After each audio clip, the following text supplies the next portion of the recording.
This weekend, I spent about 22,000 plus steps. And on top of that, about a total of 11 hours showing new construction houses to different type of clients all over my area where I serve. And it's been like this every weekend this summer. So I spent thousands of hours, lots of days touring these new construction houses in fancy parts of towns and not so fancy parts of towns. And here are the four things that I've learned that I think are the most beneficial things to you as a potential home buyer. For starters, let's go over why people are buying new construction. Now, I work here in the Phoenix, Arizona area and all of the metropolitan area. And right now, houses are just a little bit too expensive. Like if you have a first-time home buyer who's looking to buy a basic 3-bedroom, 2-bathroom house, that's going to be at least mid 300 to low 400s, which means your monthly payment's probably going to be in the mid 2000s, even higher. It's just too unaffordable for the average person.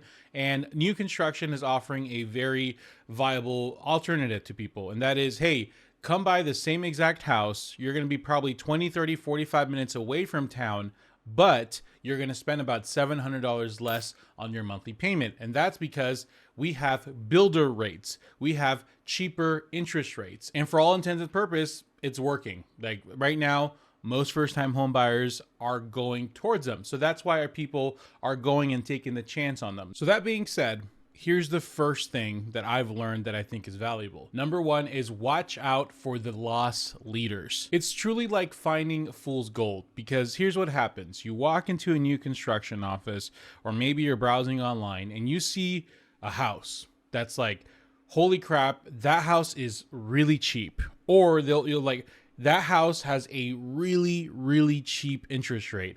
I need to get over there now. And you just feel this sudden urge of like manifest destiny that you need that house. Now is the time for you to buy.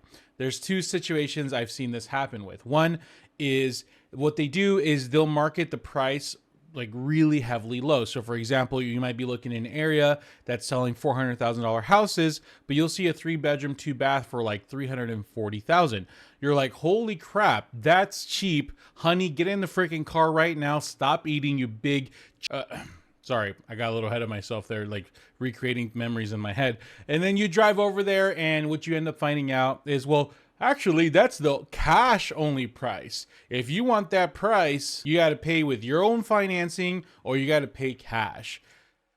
That's not helpful, because the reason why we're there looking at new builds is because the interest rates are cheaper. It doesn't really help us to get this cheaper price when I got to pay this freaking stupid 7% interest. You'll see that, I mean, maybe I'm a little exaggerating. It's not that cheap, but you'll see like in the $400,000 price area, you'll see like 375 or you'll see 380. They do it on purpose. Like it's purely just marketing. It's purely just to get you in the door so then they can talk to you. Oh no, that's just cash only, but let me show you these other ones. I had a recent example where somebody, they were looking at really big houses and they're like, you know what, I think we're willing to go to 440 because that's the general price range we're willing to go, but for bigger houses, it's okay. Well, we show up, turns out 440 was nowhere near the price. We're talking 480, maybe on 500. So it's starting to become more popular because they've had success with it. So be careful. The second example I've seen of this, you'll go into a builder and you'll see on their spec list, this house, we're giving this one away for 3.5% interest rate. And maybe, you're looking at houses in the 4.5 buy down or 4.25. You'll see one that's like in the low threes. And you're like, holy crap, like 3.5% interest right now? Let's go look at it. You'll go and you'll see it. But if you do the math, at least what I've seen, the ones that they really give a heavy discount on are overpriced. Luckily, like I had this situation this Saturday that happened. Oh, Sunday. We had been looking at houses all day. So we kind of already knew houses that he likes are going to be in that low 400 range. Well, this house that was offering a 3.5% rate was trying to sell, being sold for 460, and it wasn't even close, or it was as equal quality to some of the houses we saw in the low 400. So yeah, they were giving us a 3.5% interest rate, which is amazing.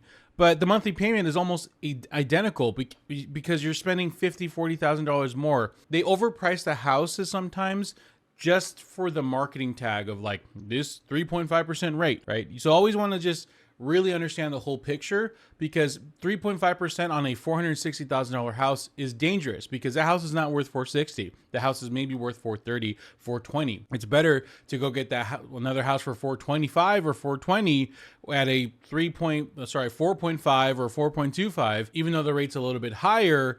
It just makes more financial sense to go with that route. Which leads me to my next advice, okay?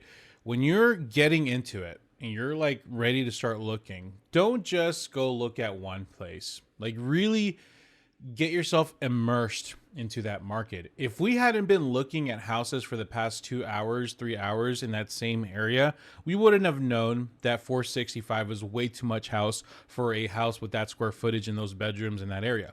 We wouldn't have known that. And I told him, if we would have seen this house first and we would have stopped here, it was it. Now, don't get me wrong. Like, I've had people, we go out and we see a house and it's like really cheap and it's offering a great rate. And, you know, we'll go look at other ones, but I'll tell them, I do this a lot. This is a good deal, right? So, like, when you're working with someone that's trusted, like, take it with a grain of salt, but know that they probably know what they're talking about. Best way to protect yourself, since you're not experienced, is to just immerse yourself in it. Spend multiple hours, spend a lot of looking up houses, going and looking at them. Now, keep in mind, if you go look at houses in person without whatever real estate agent you want to go to, you're risking not having an agent, because for some reason, builders, if you walk into a builder and you don't have representation and you sign in somewhere, they're no longer going to want to pay representation for you. Because when that builder lists that house and prices it, they're accounting for all their fees, including whatever percentage they were going to give to the buyer's representation. Well, by you showing up, now you don't have representation. Guess where that money goes? It would be nice if it went to you. If it went to you, then I would have a major dilemma, because I would tell people to save the money and not not use a realtor. It doesn't go to the salesperson as a bonus. It stays in the builder's pocket. They just make more profit on the deal. So you're not really helping anyone by being unrepresented. Even though you might not feel great about realtors, if you get your friend or your cousin or someone that you like, that you've been watching or on Instagram or whatever, to go with you, it's at least that money's going somewhere as opposed to the builder's pocket, right? Anyways, I digress. If you're going to go and look at places, maybe wait to have, if you're going to work with somebody, go with them. But when you do go look with that person, make sure you go look at like multiple. Even if that builder you don't really like, you're like, I don't know about that builder. It's like, whatever, man, just go. Walk into different ones, get a feel of their sales, look at what the incentives that they're offering. It just helps you just have more development and understanding of what the process looks like. I guarantee you, if you spend multiple hours looking at multiple constructions, you're going to have a much more refined palette, and you know exactly which builders you're going to work with. For number 3, it's going to be, I need you to understand the math from the builder's perspective, because when you're going to these builders, what you've gotten so far, at least from the time from you starting to look to that point you're walking in, is just marketing from the billboards, what interest rates they're giving, marketed from your realtors. I honestly don't really trust realtors a lot. What I see people post on social media, and what I don't see the conversations they're having with their clients, but the advertisements I see are very much, oh, my client's getting a freaking 3.15 interest rate, right? It's very manipulative, right? And I'll explain to you in a bit. So all you've gotten is marketing, but you don't have really a good understanding of how it works. Now, I'm not going to get too much into the weeds here. I have a specific separate video that talks over how builders are able to get that 4% interest rate, how the 2-1 buy down works. You know, that you can go watch that after the fact, and it's going to pop up here. And also we'll make sure to put it at the end of the video so you can click it there. Description, comments, all that. So it'll be easy for you to find after. But I need you to understand the numbers of it, especially when you're comparing. So for starters, when you're looking at these houses, take notes. Like when you are talking with the builder and they're saying, oh, we're going to give you this percent interest rate, we're going to give you this 2-1 buy down, blah, blah, blah, blah. You want to take notes. And when you're making your decision on the way you want to move forward, you want to think about it mathematically from the builder's perspective. Let me explain. So after looking at a bunch of houses, you've narrowed it down to 2 houses. One is a $410,000 house. That builder is offering a 4.75% interest rate. They're giving you a 2-1 buy down, which means they're going to give you a 2.75%, which they're going to explain to you like this. Oh, year 1, you're going to get a 2.75. Year 2, you're going to get a 3.75. And when they're talking marketing to you, they're going to say, oh, you're going to get a 2.75% rate. Oh, you're going to get a 2.75% rate. It's not the case. That's not how it works. But anyways, let's move on. And we're going to give you, I don't know, $4,000 of closing costs. Okay. Then you might be talking to another builder that's saying, hey, you can get a house for $420, but you're going to get a 3.99% interest rate. You're not going to get a 2-1 buy down, but we're going to give you, I don't know, $8,000 of closing costs. Okay. Off the bat, like the way it's going to be pitched to you, you're going to say, well, that 2-1 buy down is amazing because, yeah, I'm going to get a 2.75% rate for a year and then a 3.75% rate for the year. Heck yeah, dude, let's go for it. Let's stop for a bit here. Okay. First and foremost, I didn't say I was going to get too much into the weeds, so I won't, but I'll give you a quick synopsis of the buy down and how it works. A buy down, you need to not look at it as a buy down. You need to look at it at the actual cost. So that house at $410,000 is approximately a monthly payment of $2,488. Okay. They are not going to give you a 2.75 point interest rate the first year. They're not going to give you a 3.75% rate the second year. You're always going to have a 4.75 rate.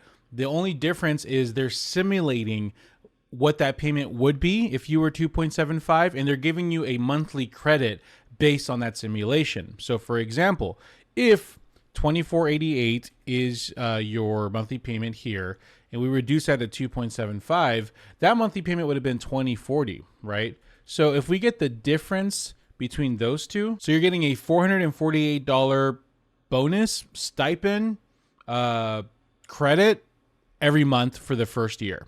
You're not getting a 2.75% rate. You're getting a little bonus, which if you add up annually, we get this number, we multiply by 12, it's $5,376. You're getting a $5,300 credit essentially. For the second year, what would your payment would have been at 3.75? $2,257. Okay, same exact situation. What's the difference? The difference is now $231 a month. So you're now getting a $231 a month credit, and if you add it annually, it's $2,722. So all in all, they're really just giving you an $8,148 credit in 24 months. That's all it is. So if you boil it down and you look at it mathematically through the builder's perspective, it's a lot easier to break down and make a decision. I'm not going to look at this as a 2-1 buy down. I'm looking at this as an 8148 credit that I'm getting in 24 months. That's all it is, right? Like, don't let the marketing fool you. This has been the most genius marketing since cereal, bro. Like, oh, 2-1 buy down, you're going to get a super cheap rate. Nah, bro. They're just bribing you with $8,100 within 2 years that you're going to get back. That's all it is.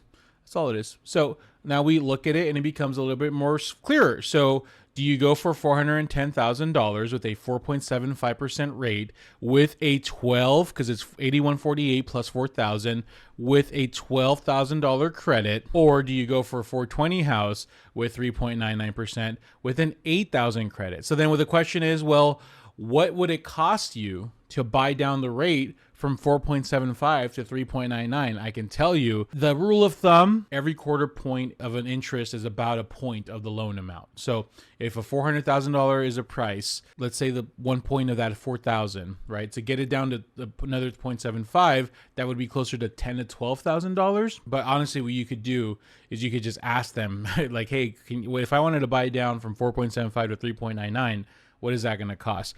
I have a deal right now I'm working where they're going to charge them $5,000 to buy from 4.5 to 4.25. So, I mean, that's pretty expensive, right? But anyways, it just becomes a clear decision to make. I mean, it's still going to be a tough choice, but I mean, the difference in 4.75, you would get the monthly payment, and then you would get the monthly payment for the 3.99. I'm actually curious. 4.75 at 410, that's 2488, but you're paying a total interest of 347,000. At 420, at 3.99, you're paying a lot less interest, and your monthly payment goes down, even though you're paying another $10,000. So does the extra $4,000 that you're leaving on the table, is it worth getting the lower rate? I mean, in my opinion, just from what I'm seeing, it makes sense to get the lower rate. It just makes you get the fluff in the marketing out of the picture.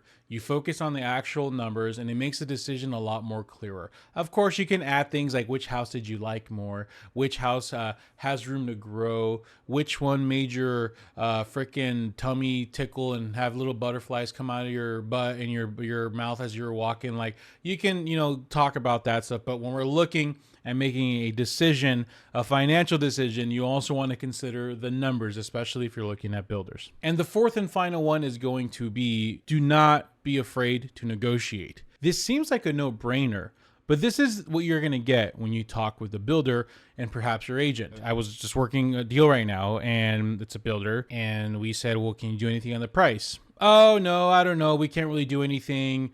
Actually, let me read you the message. The price is X, and with these incentives, they said they can't go lower as they already are below margin. And if you don't buy today, we're going to have to raise the price. That's what they told us. Holy crap. Not only have I seen this, but I've seen this with other builders as well. Oh, no, that's the lowest a builder can go. We're already, we're not making any money on that deal. There's going to be a lot of resistance where they're going to like almost make you feel bad for asking. And if your agent's like, I don't know, we shouldn't try. At that point, you already hired your agent and you're already working with them. You have a signed agreement with them. I can't say drop them, but what I can say is you didn't have a serious conversation with them and say, dude, I need you to freaking nut up right now. And I need you to do this for me. Because part of your freaking responsibilities as an agent is to follow orders. So if you don't believe me, that's unfortunate, and that does affect my freaking experience, but I need you to follow through when I'm asking you to do for me. At least you're going to have to play that role. But anyways, they're going to give you resistance. They're going to give you resistance. But here's the thing. The salespeople do not make the final decision. They need to go to a manager. So guess what? This specific deal, just like I've recommended with one of my clients, before we even did anything, we have a plan A, we have a plan B, we have a plan C. This is it. Hey, great, you're going to raise the prices. That's unfortunate. This deal doesn't really work with us. It doesn't really feel right unless we get down to this number. And I'm not talking them down 30,000, 20,000, maybe 5, maybe 10,000, right? Or maybe they throw in more closing costs. I don't know. It just doesn't work unless we get this number. And even though you're raising the price tomorrow, wink, wink, whatever, let's see if that's even true. We do have another house that's available that fits our needs. We'd like to work with you first, but if it doesn't work out with you, that's fine. We'll go to the other one. Let me know. They're going to get their manager on the line and they're going to see what they can do. And they're going to come back. Oh, I'm so surprised. Yeah, they said yes. We got yeah, it is what it is. Do not be afraid to try. Even try. Even if you don't get it, at least you freaking tried, dude. Just freaking try to squeeze another 5K, 10K. Try to get a little bit extra closing costs if you need it. Do not be afraid to do it. Now, I know there's a lot of Chads out there that's like, bro, I'm going to offer 40K below. Good luck with you. Blessings with you, brothers and sisters, if you're that way. But in my experience, I can squeeze the builder usually for 1, maybe 2%. Okay? So I'm at 500K. Let's try to squeeze them 5 or 10K down. Or get closing costs and 5 or 10 more. Something along those lines. I have not had success getting those big chunky boys numbers down. And if they do, then they start, if you go too aggressive, they'll go, oh, well, we can't give you the incentives anymore. Do not be afraid to just go for it. Trust me, it'll work out. It'll work out in your favor. Thank you guys so much for watching. I have been showing so many new construction houses all over Phoenix, and man, I hope that this information can at least help you guys in any way, because I know they're all over the place. Watch this video now where I can break down a little bit more behind the scenes of how builders are able to give that 4%. Even get a little theory, because actually I want to update you, because some people have watched that video. I want to update you. It's not a conspiracy theory. I have confirmed that builders are definitely charging, or because they're writing the contract, in the contract they're making it so that way they charge you in concessions, and they're getting those concessions to pay their fees of what they did to get the lower rate. So when you watch that conspiracy part in that video, know that there's been an update. That's not a conspiracy. That's what they're freaking doing. And it sucks. But they're giving people a better monthly payment right now. So just know. Anyways, I'm excited to talk to you guys in the comment sections and hear from you guys on what you guys want to hear from me next. Thank you guys so much. I appreciate you. Stay safe out there.